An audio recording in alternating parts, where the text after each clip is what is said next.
je suis profondément persuadé que c'est cette voie qui nous permettra d'avancer.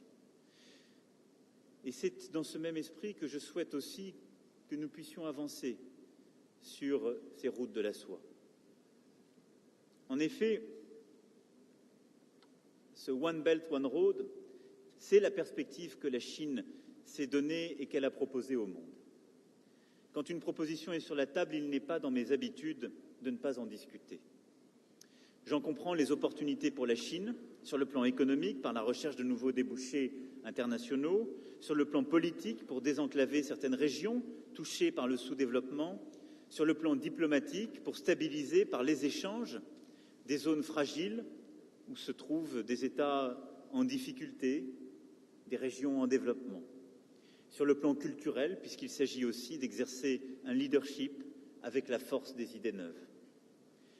Je pense également que l'initiative des nouvelles routes de la soie peut rejoindre nos intérêts, ceux de la France et de l'Europe, si nous nous donnons vraiment les moyens d'y travailler ensemble. Après tout, les routes de la soie n'ont jamais été purement chinoises, si je suis pleinement honnête. Lorsqu'on parle des routes de la soie maritimes, elles étaient d'abord portugaises. Sur terre, elles passaient par l'Asie centrale, l'Iran, l'Irak, Tyr et Antioche, et ce faisant étaient sino-européennes. Et le génie des premières routes de la soie a d'ailleurs été de réinventer bien souvent des routes européennes pour en faire des routes chinoises. Je ne suis pas en train là de dire que le secret défi que je suis en train de conduire serait de vouloir transformer ces nouvelles routes de la soie chinoise en routes européennes. Je suis en train simplement de dire que, de manière consubstantielle, ces routes sont toujours en partage. Et si ce sont des routes, elles ne peuvent être univoques. Il doit y avoir des allées et des retours. Et il y a des femmes et des hommes qui restent d'un côté et de l'autre de la route et tout au long de la route. Et ce sont ces histoires qui font nos diasporas, nos vies croisées en partage. Je suis ainsi prêt à travailler aux objectifs affichés.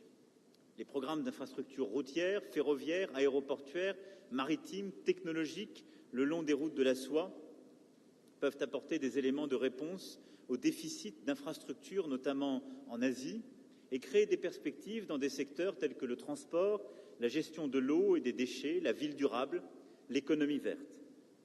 La mise en commun de ressources financières, publiques et privées, autour de projets transfrontaliers pour renforcer la connectivité entre l'Europe et l'Asie, et au-delà jusqu'au Moyen-Orient et en Afrique, peut permettre de mieux intégrer, structurer, décloisonner par le commerce, la croissance. Elle fera en même temps bien davantage, et la ville de Xi'an en est l'exemple vivant. Ces premières routes de la soie ont ici apporté le bouddhisme et l'islam, et le christianisme. Et immanquablement, ces nouvelles routes de la soie conduiront à des échanges culturels, éducatifs, et à des transformations profondes de tous les pays qu'elles traversent. Il s'agit enfin de se donner une nouvelle perspective à un moment où les grands récits partagés font cruellement défaut au monde. Et je dois le dire, c'est l'un des grands mérites de ces routes de la soie proposées par le président Xi Jinping. C'est que ces routes de la soie réactivent un imaginaire de civilisation, d'échanges féconds, de richesses partagées. Et elles montrent à tous ceux qui pensaient que nous étions dans un monde fatigué, postmoderne, où les grandes histoires étaient interdites, que ceux qui décident de vivre des grandes histoires peuvent faire rêver les autres. Je crois profondément dans les grandes histoires. Il appartient maintenant à la France, et avec elle à l'Europe, d'apporter sa part d'imaginaire à cette proposition et d'y travailler dans les mois et les années qui viennent.